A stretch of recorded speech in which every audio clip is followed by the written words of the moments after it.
지난 시간에 우리가 살펴본 출애굽기 34장에서는 하나님께서 모세 앞에 자기의 거룩하시고 선하신 그 영광스러운 모습들을 보여주신 것을 살펴보았습니다.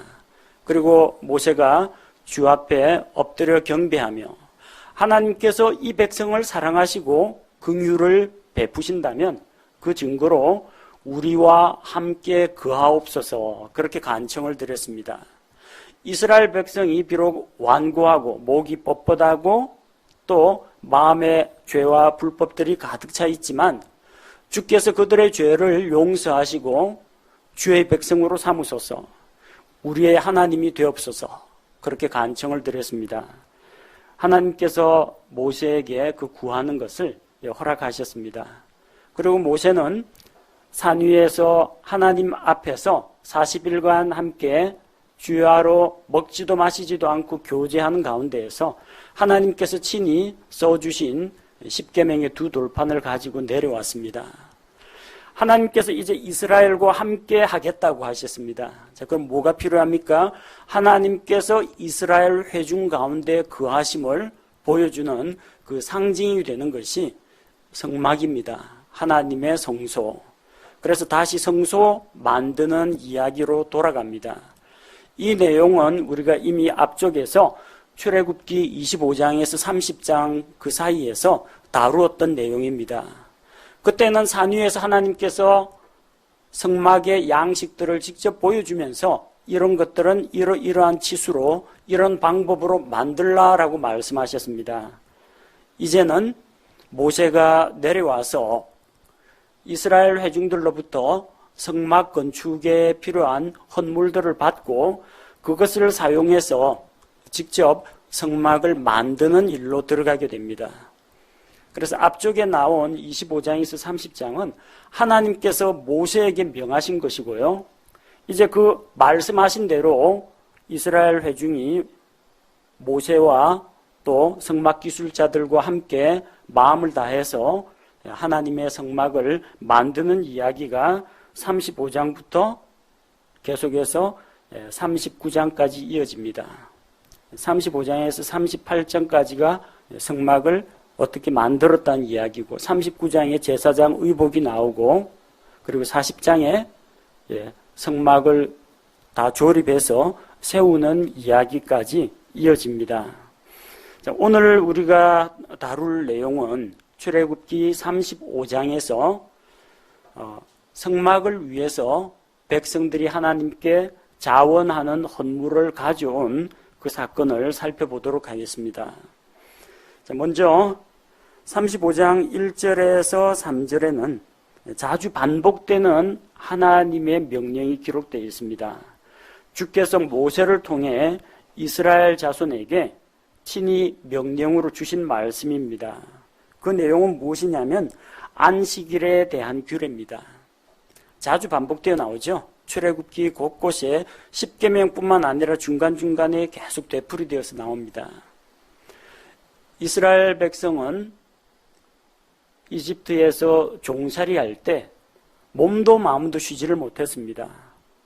고된 노역에 시달리고 채찍에 맞으면서 갖은 고생을 다했습니다. 이제 그들에게 하나님께서 안식할 처소를 주기 위해서 이집트 땅에서 이끌어내시고 약속의 땅 가나안으로 인도하여 들으십니다. 그래서 그들에게 그 땅에 들어가서 안식을 누리기까지 하나님께서는 그들에게 안식에 대한 율법의 말씀을 주십니다. 그리고 이 안식일을 대대로 영원히 지키라고 했습니다. 이스라엘과 맺으신 언약입니다. 그래서 약속의 땅에 들어가기 전에 광야에서부터 안식일에 대한 율법을 받아가지고 그들이 지킵니다. 가장 대표적인 게 뭡니까? 하늘에서 하나님께서 만나를 내리시는데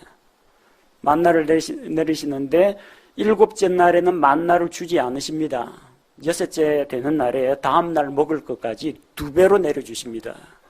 하나님을 시험하지 말고 당일에는 나가지 말라고 했습니다. 만나 거두로 수확하는 일을 하러 가지 말라고 했습니다. 이거부터 지켜야 됩니다. 근데 당장 거기에서 하나님께서 그 전날 분명히 2배를 주셨는데도 혹시나 더 있을까 싶어가지고 만나가 내리는지 구하러 나갔다가 허탕치고 돌아온 사람들이 있었습니다. 사람들 마음이 이렇게 간사합니다. 먹을 게 모자라서 만나 구하러 간 게 아닙니다. 조금 더 가지려고, 더 많이 먹으려고. 하나님은 넉넉하게 주셔서 모자라는 자도 없고 남는 자도 없게 꼭 맞게 채워주셨습니다. 그러나 그들은 욕심을 부린 겁니다. 일 역시 마찬가지입니다. 충분히 여섯 동안 일하고도 먹고 살 수 있는데 무리해서 한 푼이라도 더 벌기 위해서 주일날 일을 하고 이 가게 문을 여느라고 예배 못 드리는 사람들이 상당히 많습니다. 일주일에 하루 정도는 좀 쉬면서 몸도 마음도 쉬고 하나님께 예배 드리고 성도들과 교제하는 날로 삼으면 좋은데 그거 하는 게 쉽지가 않다는 이야기입니다. 이 안식일을 주신 이유는 우리에게 쉼을 주기 위한 겁니다. 그리고 이 약속을 주시고 가나안 땅에서 너희가 그 땅에 들어가거든 이제 안식을 지키고 또 안식년도 지키고 땅도 안식하도록 하게 하나님께서 명령을 주셨습니다.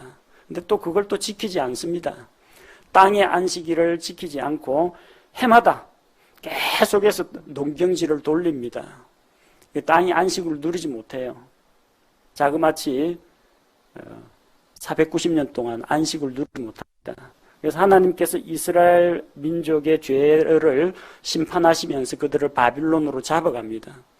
70년 동안 그동안 안식을 누리지 못하던 그 땅들이 7년에 한 번 돌아오는 그 안식일 70년 동안 그 땅이 안식을 누립니다. 가나안 땅에 이스라엘 백성들 없으니까 다 빠져나가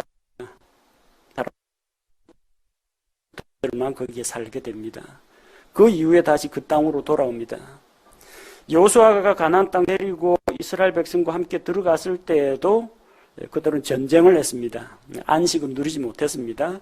또 다 정복하고 이 가나안 땅을 차지했을 때에도 일주일에 한 번씩 돌아오는 안식일은 지키긴 했습니다만 몸은 쉬었는데 그들의 영과 혼은 쉬지를 못했습니다.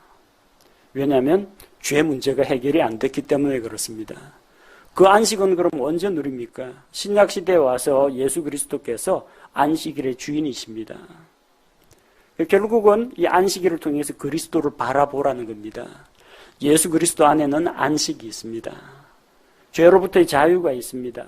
율법으로부터 해방되었습니다.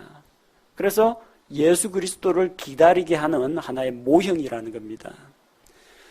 오늘날 우리는 예수 그리스도 안에서 쉼을 얻습니다. 물론 그렇게 안식을 누리지만 또 한편으로 반대로는 우리가 영적으로는 안식을 누리지만 이 세상 일에 치이고 몸이 아프고 하면 또 쉬지를 못합니다. 이것도 아직 완전한 안식은 아닙니다. 그 완전한 안식은 어디에 있느냐? 나중에 주님 다시 오시는 것밖에 없습니다. 주님 다시 오셔서 우리를 하늘의 처소로 데려가시면 거기에 안식이 있습니다.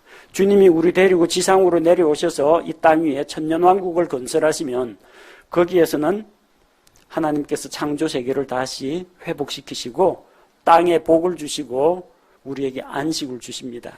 그리고 천년왕국 끝난 이후 영원한 세계에서 영원한 안식을 얻습니다. 지금 출애굽기에 나오는 이 안식은 그런 안식들의 작은 그림자요 모형에 불과하다는 겁니다. 근데 모델하우스라도 좀 제대로 만들어 놓고 잘 지켜야죠. 그래야 나중에 온전한 것, 완전한 것이 왔을 때 그걸 받아들일 수가 있습니다. 안식일을 지키라고 말씀하시면서 별 어려운 주문을 하신 게 아닙니다. 6일 동안 열심히 일하고 7째 날은 안식하라. 이게 얼마나 쉽습니까? 안식을 하기 위해서 뭔가를 해야 되는 게 아닙니다. 안식을 하기 위해서 그냥 쉬면 됩니다. 안식일은 하나님께서 창조 사역을 완성하신 날입니다. 그래서 이날 하나님께서 그날을 거룩하게 하셨고 복을 주셨고 주께서 안식하셨고 사람들에게도 안식하라고 명령하셨습니다. 일하지 않고 쉬는 날입니다.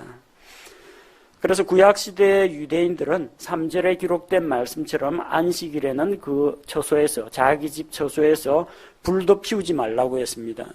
불을 안 피우면은 음식은 어떻게 준비합니까? 음식은 그 전날에 다 준비해놔야 됩니다. 그래서 전날에 만들어 놓은 음식을 먹습니다. 구약시대, 이 구약성경 읽어보면은 안식일에 어떤 사람이 나무하러 갔다가, 왜 나무하러 갑니까? 장작패가지고 불 때리려고 나무하러 갔다가 발견이 되었습니다. 붙잡아서 데리고 와서 어떻게 처벌할까요? 하니까 돌로 쳐서 죽이게 합니다. 용서가 없다는 겁니다. 사소한 것, 이 쉬운 하나님의 명령 하나에 불순종, 불복종하면은 다른 더 크고 어려운 명령들은 더욱더 지키기가 어렵습니다. 그래서 하나님께서는 너희가 내 백성이라면 또 나를 너희의 하나님이라고 부르려면은 내 명령을 지켜 행하라.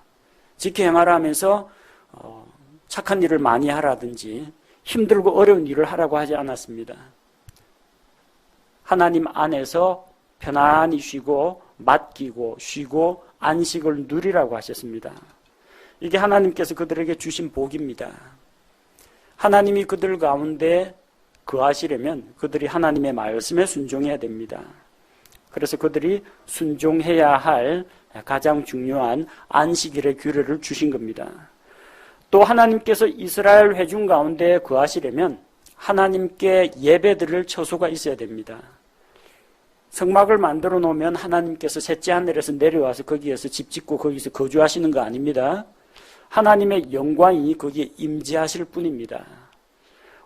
하늘과 하늘들의 하늘이라도 주 하나님을 수용할 수가 없습니다. 하나님은 크고 위대하신 창조주 하나님이시기 때문에 그렇습니다. 하물며 광야에서 그 만들어 놓은 얼마 되지 않는 그 성막 안에 하나님이 거기 거주하시는 게 아닙니다. 이스라엘 백성과 만나 교제하시려고 임하시는 것뿐입니다.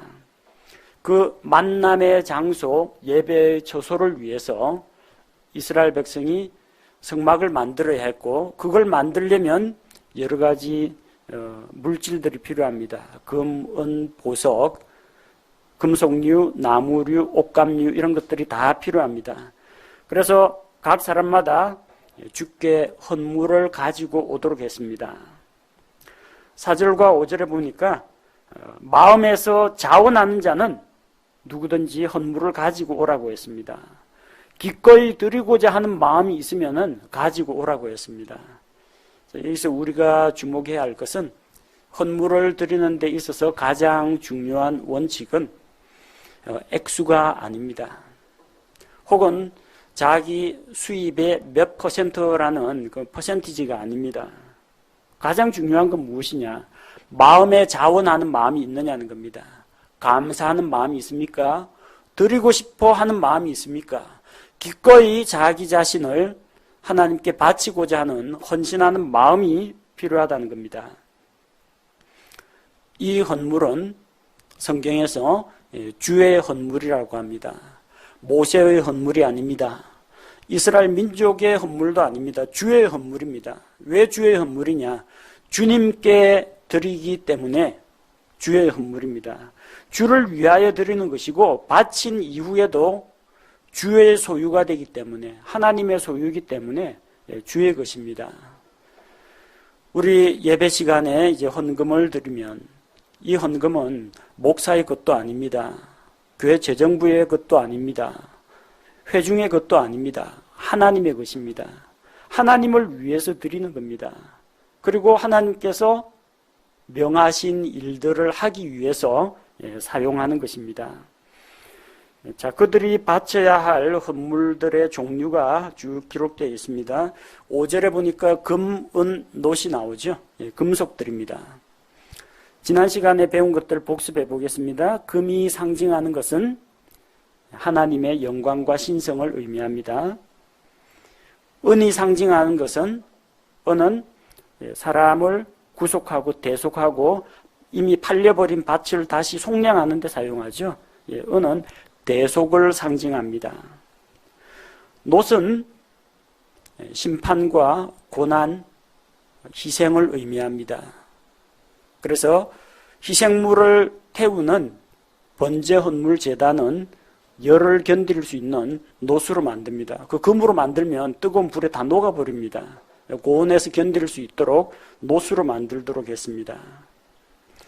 자, 각각이 의미하는 바가 있습니다. 하나님이신 예수 그리스도의 신성, 금. 예수 그리스도께서 우리를 위하여 자기 자신을 속전으로 주고 우리를 대속하셨다. 은. 예수님께서 우리 대신 고난 받으시고 하나님의 심판을, 우리가 받아야 할 심판을 대신 받으셨다. 놋. 이 세 가지 금속이 모두 예수 그리스도의 사역과 관련되어 있습니다. 6절에 보니까 직물들도 있습니다. 섬유들. 청색, 자주색, 주홍색 실, 고운 아마실, 염소털. 색깔을 가지고 살펴보겠습니다. 청색은 저 푸른 하늘을 이야기합니다. 하늘에 속하신 분, 하늘로부터 오신 분. 자주색은 그 당시 자연계에서 구할 수 있는 색상 가운데에서 염색하는 재료 가운데서 제일 구하기 힘든 것이 자주색, 보라색입니다. 이거는 바다에 사는 그 소라고둥의 아가미에서 추출하는데 그거 수십만 마리 모아봤자 염료로 쓸 수 있는 액체가 조금밖에 안 나옵니다. 그야말로 귀합니다. 그래서 사도 바울이 만났던 두아디라 성의 자주 옷감 장수 루디아, 그 귀족들, 왕족들만 상대하는 그 옷감 장수입니다. 그래서 보라색으로 채색된 옷은 왕이나 귀족만 입을 수 있는 옷입니다. 왕이신 예수 그리스도를 상징합니다. 예수님 십자가에 달리기 전에 로마 군사들이 예수님께 자주색 옷을 입히고 갈대로 머리를 치면서 이스라엘의 왕에게 영광이 있을지어다 하면서 조롱을 하죠. 그 자주색 빛깔이 왕을 상징하는 것이기 때문입니다.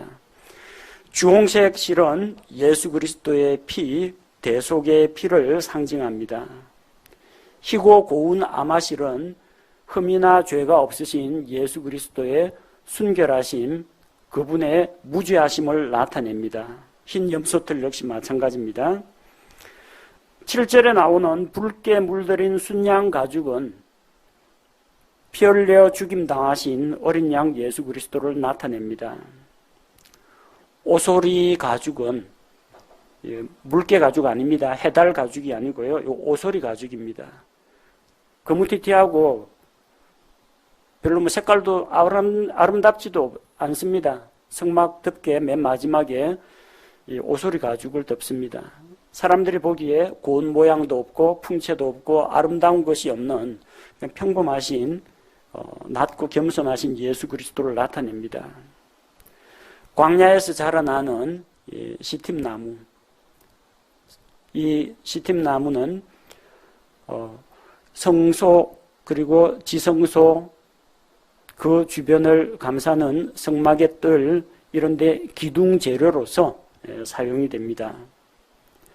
또한 8절에 보니까 등잔에 사용할 기름, 하나님의 성소 안에 불을 밝힐 때 사용하는 등잔 기름, 그 다음에 위임식을 행할 때 제사장을 기름 부어 세울 때 그때 사용할 기름 부음에 사용할 기름과 또 하나님께 분향할 때 향을 태워서 향연기를 하나님께 올려드릴 때 사용하는 향료가 필요합니다.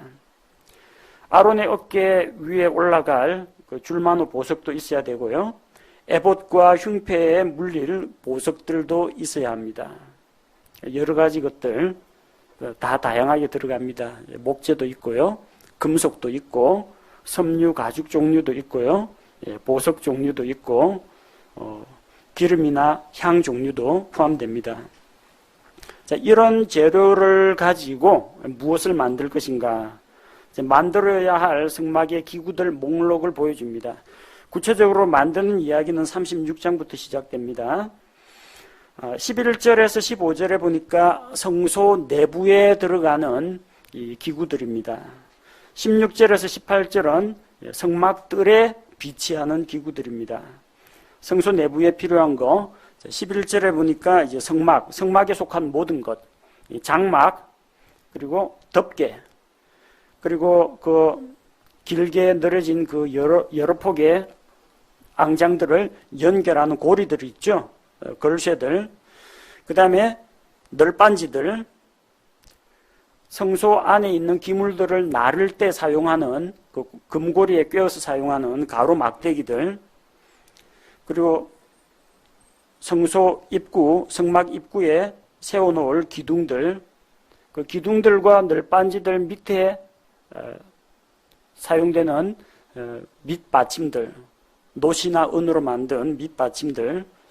그럼 12절 궤, 이 궤는 언약궤를 말합니다. 궤와 함께 궤를 운반하는 데 사용하는 가로막대들, 그리고 궤, 언약궤 뚜껑 위에 뭐가 있습니까? 그 뚜껑 위가 긍휼의 자리죠.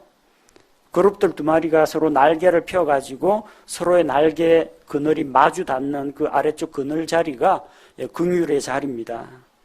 긍휼의 자리, 그리고 덮는 휘장들, 가리는 휘장이라고 보시면 됩니다. 지성소를 덮는 휘장입니다. 성소와 지성소를 나누는 그 휘장을 이야기합니다. 자, 궤는 지성소 안에 들어가 있습니다. 그 다음 성소 안에는 뭐가 있습니까? 빵을 진열하는 상이 있죠. 보여주는 빵, 그 빵을 진열하는 상, 그리고 이제 부속 기구들, 상을 나르는 가로막대들, 그리고 빵과 함께 사용하는 대접이나 숟가락과 같은 이런 기구들이 필요하고요. 일단 분향재단이 등잔대가 있죠. 금으로 만든 등잔대. 등잔대만 있으면 안 되죠. 그 등잔대에 사용할 비품들이 있습니다. 불집게, 심지 자르는 가위, 그리고 등잔들, 등잔 기름들, 이게 있어야 하고, 또 성소와 지성소를 가로막고 있는 휘장 앞쪽에 설치할 금으로 만든 분향재단이 있습니다. 그 분향재단을 운반하기 위한 가로막대들이 필요하고요. 기름 부음에 사용할 기름과 향기로운 향, 또한 성막 입구 문에 거는 그 현수막이 필요합니다. 그럼 성막들로 나와서요. 성막들에는 뭐가 있습니까? 물두멍하고 번제 헌물 제단이 있습니다. 번제 헌물 제단, 시팀나무로 만들고 노수로 감싸도록 되어 있습니다. 그 놋제단, 그리고 희생물을 얹어두는 노수로 만든 그물이 필요합니다. 또 그 제단을 운반하기 위한 가로막대들, 왜냐하면 성소의 기물들은 사람이 맨손으로 함부로 만지지 못하도록 했습니다. 그래서 거기에다가 가로막대로 꿰어가지고 항상 제사장들이 어깨에 메고 다녔습니다. 자, 그리고 이 번제 헌물 제단에 사용할 부속 기구들, 부삽과 집게와 고기 갈고리, 그리고 물두멍, 물 받아두는 노수로 만든 큰 대야입니다.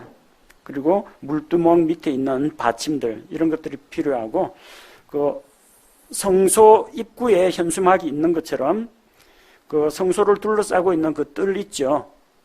그 장막들, 그 성막의 뜰에도 현수막이 있습니다. 그 현수막을 매달기 위해서 기둥들도 세워야 되고요. 기둥들 밑에 밑받침들이 있고 뜰 문 입구에 또 현수막을 답니다.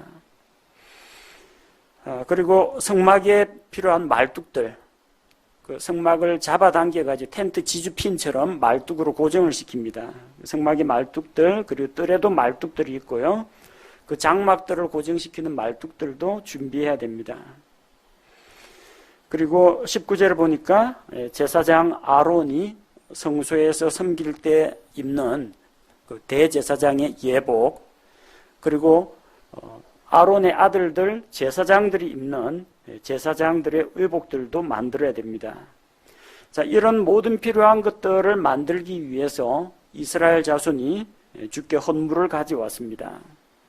누가 헌물을 가져왔습니까? 어떤 사람이 가져왔습니까? 마음의 감동을 받은 모든 자가 가져왔다고 했습니다.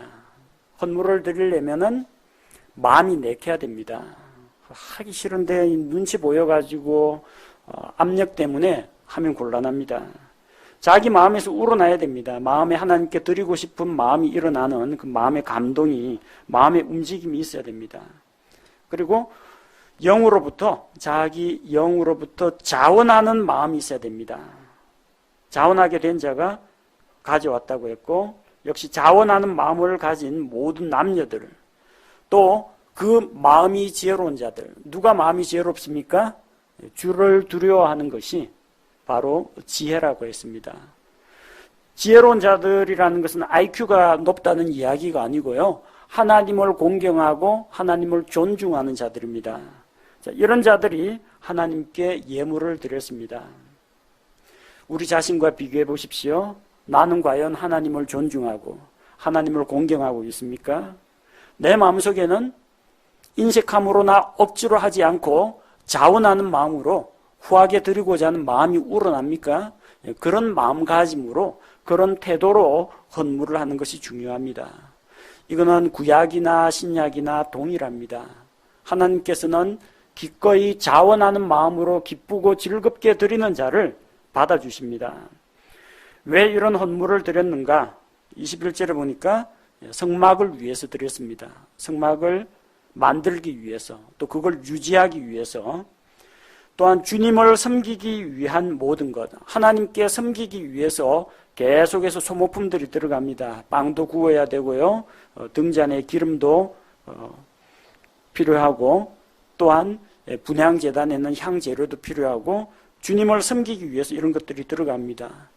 또한 거룩한 의복, 제사장들이 입을 그런 의복을 위해서 그들이 드렸습니다.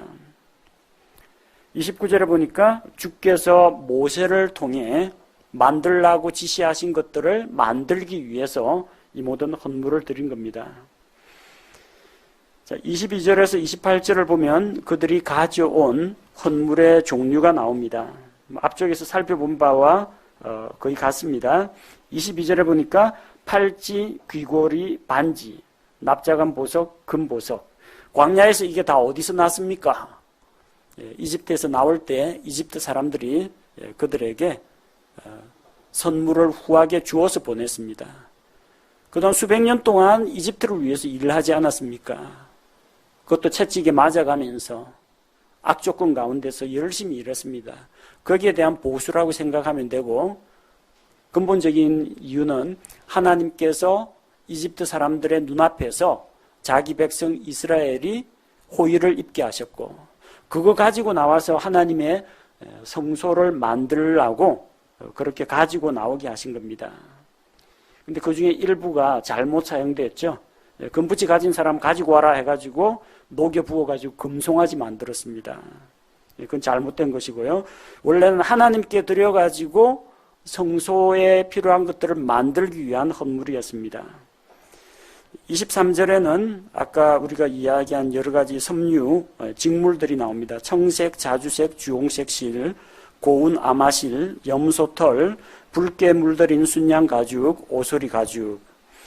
24절에는 은, 놋, 시팀나무, 이런 것들을 드렸고요. 25절에서 26절을 보니까 마음이 지혜로운 여인들은 손수 실을 자아서 가져왔습니다.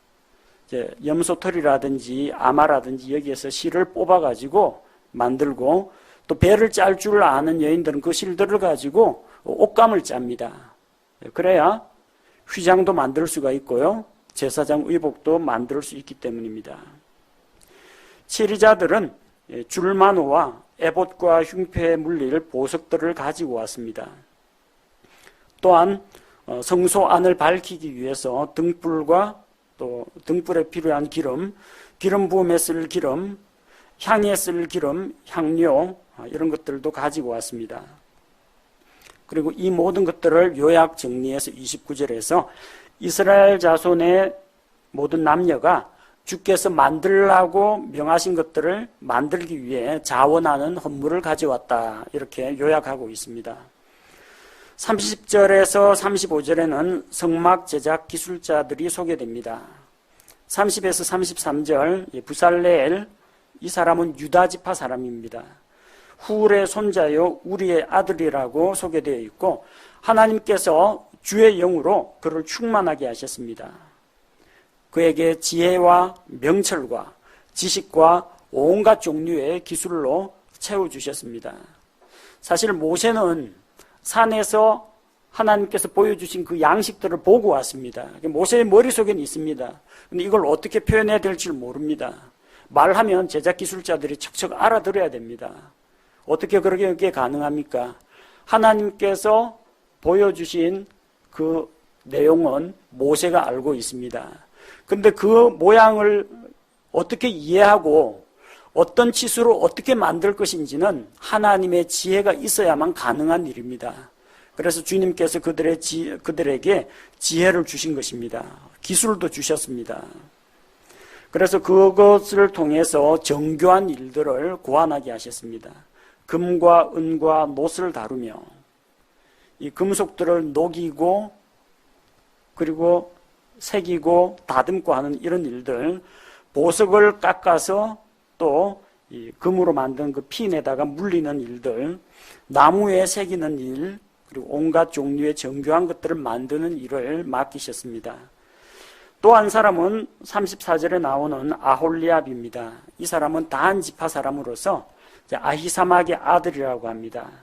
그에게는 가르칠 수 있는 능력을 주셨습니다. 이 두 사람이 다 만드는 거 아닙니다. 또 자원하는 많은 사람들, 또 자원하는 솜씨 있는 여인들이 함께 힘을 모으는데, 그때 그들을 지도하고 가르칠 사람이 필요합니다. 아홀리압과 부살레엘이 다른 자원하는 일꾼들과 함께 일합니다. 35절에 보니까 주께서 마음의 지혜로 그들을 충만하게 하셨고, 그를 통해서 조각, 새기는 일, 정교한 일, 실로수를 놓는 일, 옷을 짜는 일, 이런 어떤 일이라도 할 수 있게 해주셨습니다. 그래서 이스라엘 백성의 자원하는 헌물과 또 재능을 가진 자는 그 재능을 주님께 드림으로 그들이 물질과 시간과 재능과 자기 자신을 드림으로써 하나님의 성소, 예배 처소가 마련됩니다. 35장에 나온 이 말씀들은 성막을 만들기 위한 준비 작업입니다. 우리가 살펴본 것처럼 이런 성막을 만들기 위해서는 헌물이 필요하고 이 헌물은 주님의 것입니다. 헌물은 주께 드리는 것이며 주님을 위해서 드리는 것입니다. 개인이나 단체에게 주는 것이 아닙니다. 각자 지혜로운 마음, 자원하는 마음, 마음의 감동이 오는 대로 드리면 됩니다. 솔로몬의 성전 건축이라든지 출애굽기에 나오는 성막의 제작이라든지 고린도후서에 나오는 이 헌물에 대한 원칙, 어느 경우에도 강제로 징수한 적은 없습니다. 성전 건축할 테니까 장로 얼마, 집사 얼마 작정하라고 이렇게 할당량이 내려온 것도 성경에는 없습니다. 사람들이 만든 겁니다. 강제로 징수하거나 그 계급에 따라서, 직급에 따라서 할당을 하지도 않았습니다. 주변 사람들 눈치나 아니면 자기 체면, 위신 때문에 마지 못해가지고 드리는 사람도 없습니다. 자원하는 마음으로 드리는 겁니다. 헌물은 어디에 사용되는가? 성막을 위해서, 또 하나님께서 명하신 일을 위해서, 섬기는 제사장들을 위해서 사용됩니다. 오늘날 신약교회에서도 헌물이 왜 필요한가?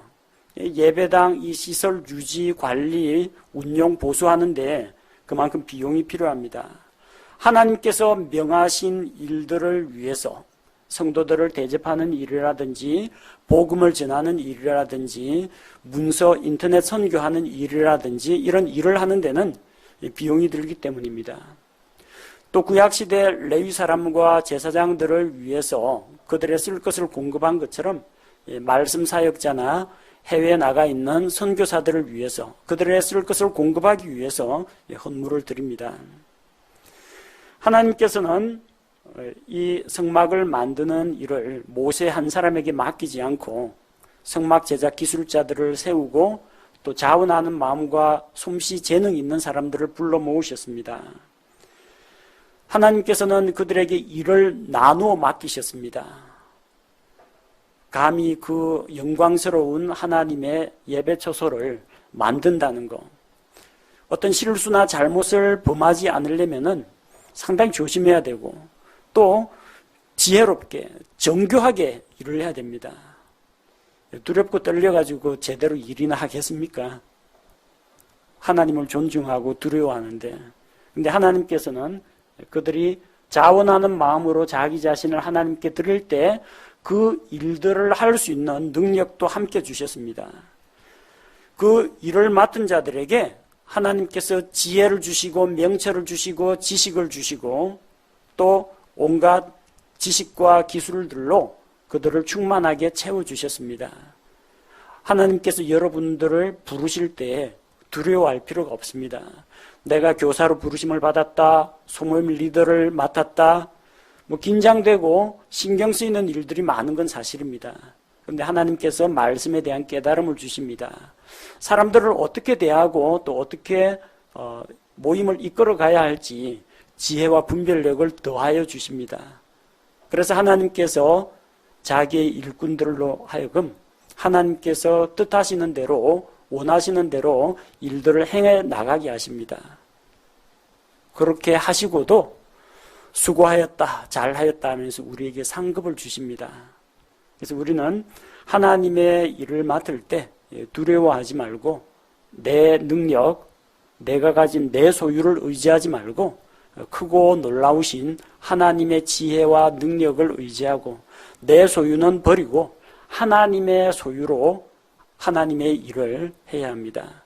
각자 자기가 하나님께 받은 은사가 있다면 이 내 타고난 천부적인 재능을 가지고 봉사하는 것처럼 하지 말고 하나님께서 각 사람에게 주신 은사대로 하나님께서 주신 은사대로 다른 사람을 섬겨야 합니다.